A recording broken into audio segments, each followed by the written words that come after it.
मैं आपको विश्वास से कह रहा हूं, अगर आपने इस कंप्लीट रोड मैप को आज अच्छे से देखा ना, मैं आपको बता रहा हूं, आपके 10th का पूरा नक्शा आज बदल जाएगा। बच्चे तो सारे पढ़ते हैं, लेकिन टॉपर कुछ ही बच्चे क्यों आते हैं? क्योंकि वो पहले से ही डे फर्स्ट से ही अपने कंप्लीट रोड मैप के अकॉर्डिंग चलते हैं। एसएसटी बोरिंग नहीं है, बस हमारी अप्रोच थोड़ी सी गलत है। हमने हमेशा रटने को एसएसटी पढ़ना समझा, जबकि एसएसटी सबसे ज्यादा लॉजिकल सब्जेक्ट है। एग्जाम का प्रेशर, ये सारी चीजें, रिश्तेदारों का प्रेशर, भाई बहुत सारे प्रेशर एक साथ जब आते हैं तो चीजें बेटा बदल जाती हैं। मैं आपको विश्वास से कह रहा हूं, अगर आपने इस कंप्लीट रोड मैप को आज अच्छे से देखा ना, मैं आपको बता रहा हूं, आपके 10th का पूरा नक्शा आज बदल जाएगा। जो आपने दिमाग के अंदर रखा था 400 प्लस मार्क्स लाना थे, आप उस चीज को रिमूव करो अपने दिमाग से। मैं कह रहा हूं इस रोड मैप से आप सिर्फ 400 मार्क्स नहीं, मैं कह रहा हूं 95% से ज्यादा आप मार्क्स ला सकते हैं। यस, आप बोर्ड में टॉपर बन सकते हैं अगर आपने प्रॉपर एक रोड मैप को फॉलो किया। बच्चे तो सारे पढ़ते हैं, लेकिन टॉपर कुछ ही बच्चे क्यों आते हैं? क्योंकि वो पहले से ही डे फर्स्ट से ही अपने कंप्लीट रोड मैप के अकॉर्डिंग चलते हैं। उनका एक प्लान होता है, मुझे इस मंथ में क्या करना है और नेक्स्ट मंथ में क्या करना है। अगर आज आपको मैं बता रहा हूं ना कि इस रोड मैप जो आपको मैं दे रहा हूं, इसको फॉलो किया ना, और आखिर पे जब आपके एग्जाम को 1 मंथ रहेगा, उस टाइम आप दुआएं दोगे, सर जो रोड मैप दिया था ना, हम उस अकॉर्डिंग चले और आज हमारा पूरा सिलेबस कंप्लीट है, हमने रिवाइज तक किया है। सर क्या संडे को पढ़ना चाहिए, खेलने जाना चाहिए? सर हमें बताएं, अगर टीचर हमें 3 घंटे पढ़ाता है, 4 घंटे पढ़ाता है, हमें घर के अंदर सेल्फ प्रैक्टिस कितनी करनी चाहिए? आज मैं आपको क्लियरिटी से बता रहा हूं। पहले आप सेशन स्टार्ट कैसे करोगे? अगर फॉर एग्जांपल जेके बोस वाला स्टार्ट करने वाला अपना सेशन 15 दिसंबर से क्लास 10th के लिए, लेट इट बी, अगर आप दिसंबर के मंथ से दिसंबर से बराबर मैं आपको बता रहा हूं जुलाई तक, दिसंबर से जुलाई तक अगर आपका सिलेबस जो है ये कंप्लीट होता है, दिसंबर में आपने स्टार्ट किया, जुलाई में आपने कंप्लीट किया, और इसके साथ साथ यहां पे क्या किया आपने? सिलेबस कंप्लीट किया, कंप्लीट आपने सिलेबस किया। इसको बेटा प्लीज अच्छे से इसको ध्यान से समझो, इसको बेटा ध्यान से समझो। दिसंबर से जुलाई तक लगभग बेटा 7, 8 या 7 महीने आते हैं, 7.5 महीने आते हैं। इसमें अगर आपने पूरा सिलेबस डिटेल, सिलेबस का मतलब होता है आपने हर चैप्टर को लेक्चर के हिसाब से पढ़ा, हर चैप्टर को डिटेल से पढ़ा, डन। हाँ, और साथ साथ आपने क्या दिए? क्लास टेस्ट दिए, साथ साथ वीकली या मंथली क्लास टेस्ट आपने दिए। मुझे बताएं आपका सिलेबस कंप्लीट हो गया? सर हो गया, लेकिन बात यह है सर अगर इस पूरे सेशन जो हमने पूरे साल पढ़ा, इसमें हमने डाउट्स रहे, हमें इसमें कंफ्यूजन रहे, टॉपिक्स क्लियर नहीं हो गए, कोई बात नहीं। जो आपका बेटा अगस्त का मंथ होगा ना, अगस्त का जो मंथ होगा, अगस्त के मंथ में आप क्या करोगे? मैं बता रहा हूं, अगस्त के मंथ में आप सिर्फ वो चीजें या वो चीजें वापस पढ़ो जो आपको यहां पे डाउट रहेंगे। पूरे साल जिस चीज का आपको डाउट रहा, अगस्त के मंथ में उन डाउट्स को रिमूव करने की कोशिश करो, उन डाउट्स को वो जो कंफ्यूजन्स रहे उनको क्या करो? दूर करो। यहां पे बेटा आप डाउट सॉल्विंग करोगे। क्या करोगे? डाउट्स को बेटा आप सॉल्व करोगे, डाउट सॉल्व करोगे। डन, हो गया। उसके बाद महीना आता है कौन सा? आपका बेटा आता है क्रूशियल मंथ, यानी कि सितंबर का मंथ। जो सितंबर का मंथ है, इसमें आपको क्या करना चाहिए? यहां पे बच्चे अटक जाते हैं। सितंबर के मंथ में भैया आपको वन शॉट सीरीज देखनी चाहिए। क्या देखनी चाहिए? आपको वन शॉट, यूट्यूब से फ्री वन शॉट सीरीज आती है, वन शॉट सीरीज देखो। क्यों? क्योंकि पहले तो आपने पूरे साल पढ़ा, उसके बाद डाउट्स रहे, अगस्त में कंप्लीट, सितंबर के मंथ में आपने वन शॉट यानी कि एक चैप्टर को एक लेक्चर के अंदर कंप्लीट किया, जिससे आपका पूरे साल यहां पढ़ा, यहां पे आपका क्या हो जाएगा? रिवाइज हो जाएगा। आपने क्या किया? 2 बार आपने रिवाइज किया, 2 टाइम्स आप रिवाइज कर रहे हैं। आप बेटा चीजों को रिवाइज कर रहे हैं, 2 बार आप चीजों को रिवाइज कर रहे हैं। मैं कह रहा हूं अभी आपकी सेकेंडरी मेमोरी में जाएगा। मैं कह रहा हूं जब आपने चीज को 2 बार रिवाइज किया ना, अब कयामत आएगी, ये चीजें आपको भूल नहीं जाएंगी, ये चीजें आपको भूल नहीं जाएंगी। सर ठीक है, हमें ये बताइए हमें कितने घंटे पढ़ना चाहिए? मेरा फॉर्मूला याद रखना, 1:1 फॉर्मूला। सर ये क्या है?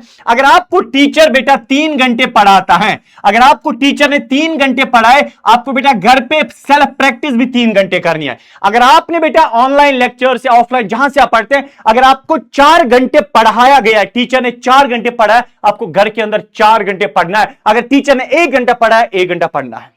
ठीक है, और मैं कह रहा हूं अगर आप ये चीजें फॉलो करोगे ना, आपको साथ साथ जितने भी कंफ्यूजन है वो दूर हो जाएंगे, साथ साथ आपको बेटा आप तैयार हो जाओगे। अगर एक दिन में आप टीचर आपको 3 घंटे पढ़ाता है, 3 घंटे पढ़ाता है और फिर आप घर आके प्रैक्टिस 3 घंटे करते हैं, दैट मीन्स बेटा आप क्या करते हैं, 6 घंटे आप पढ़ते हैं दिन में। आप 6 घंटे टोटल, 3 घंटे पढ़ते हैं, 3 घंटे बेटा आप यानी कि टीचर से पढ़ते हैं, 3 घंटे आप खुद प्रैक्टिस करते हैं।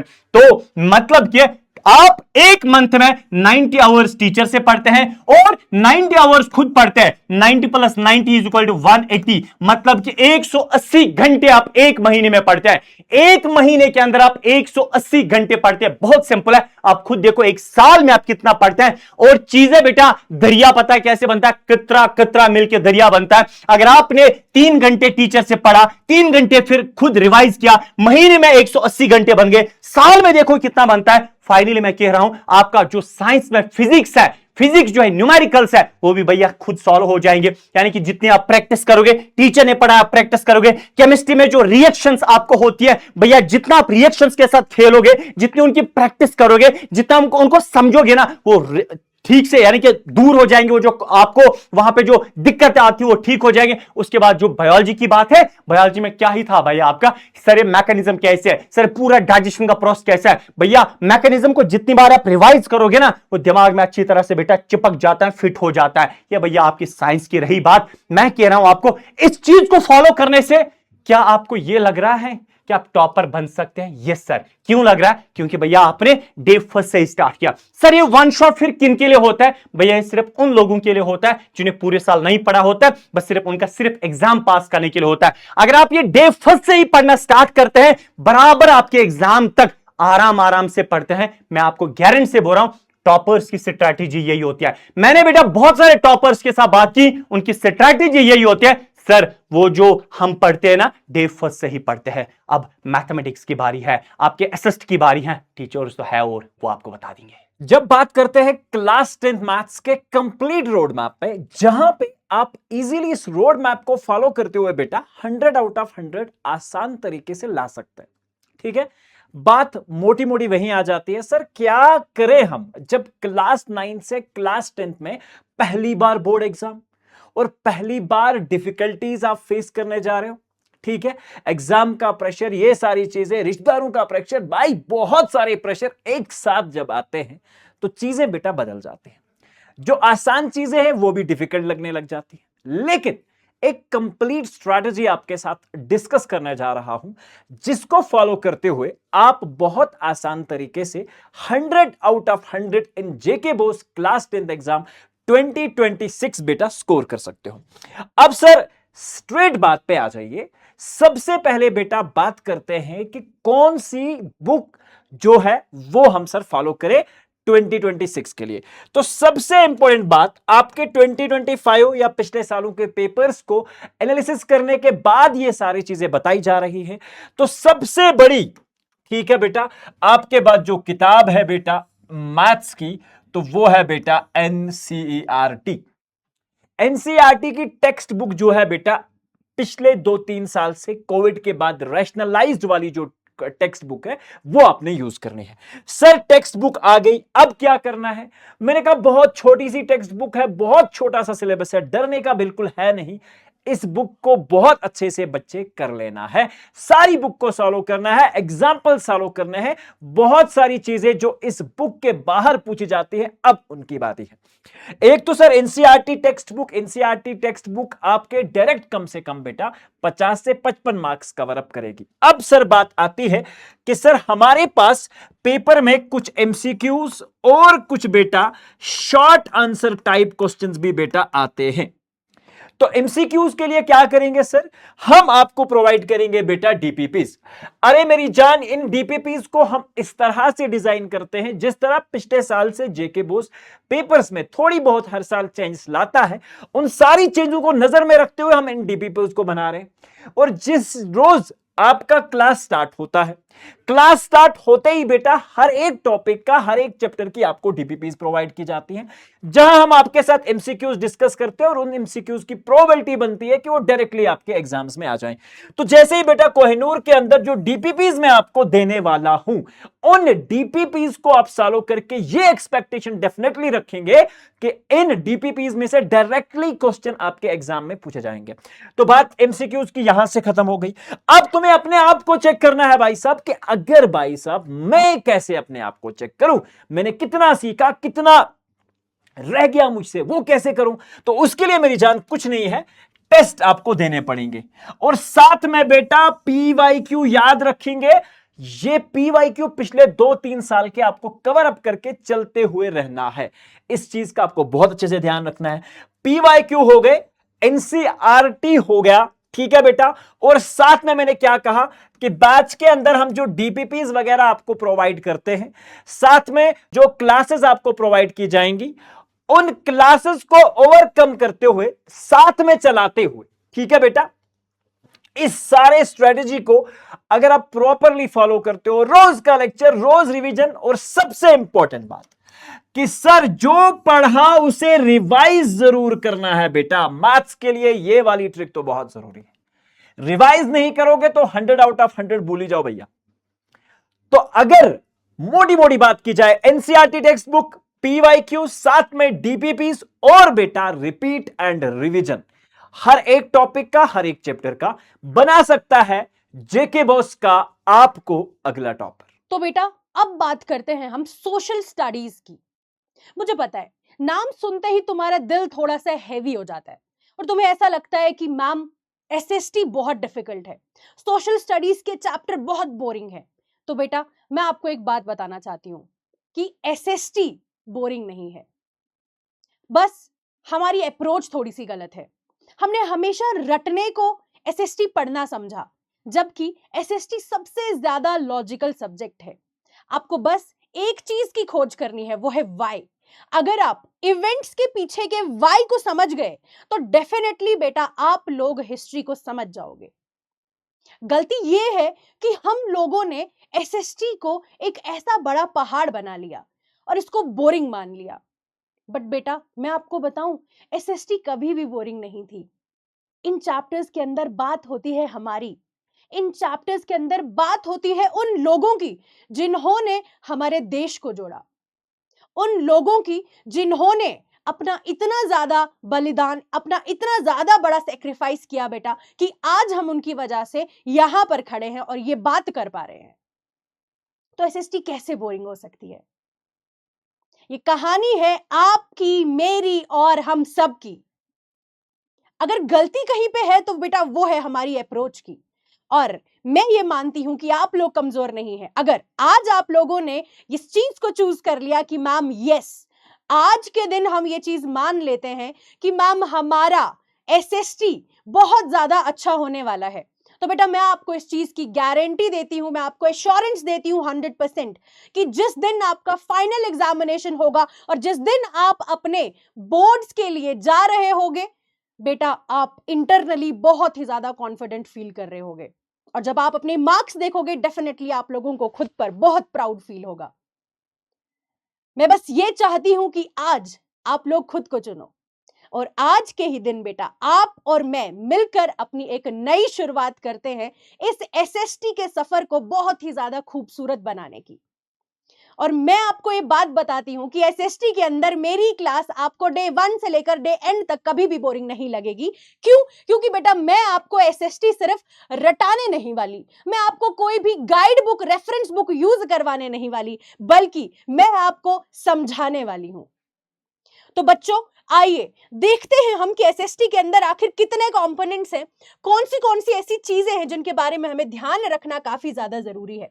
तो भाई सबसे पहले सब्जेक्ट्स की बात करते हैं। सब्जेक्ट पे आते ही हमें पता चलता है कि मैम सबसे पहले हिस्ट्री है। हिस्ट्री के बाद बेटा आपकी ज्योग्राफी रहने वाली है, फिर आपकी सिविक्स रहने वाली है, and then is your economics. मुझे पता है यार बहुत से ऐसे बच्चे होंगे जिनके बेसिक स्ट्रांग नहीं होंगे, बट डोंट वरी, मैं हूं तुम्हारे साथ, यू हैव गॉट दिस। हम मिलकर इस अपॉर्चुनिटी को बहुत ही अच्छा चमका देंगे।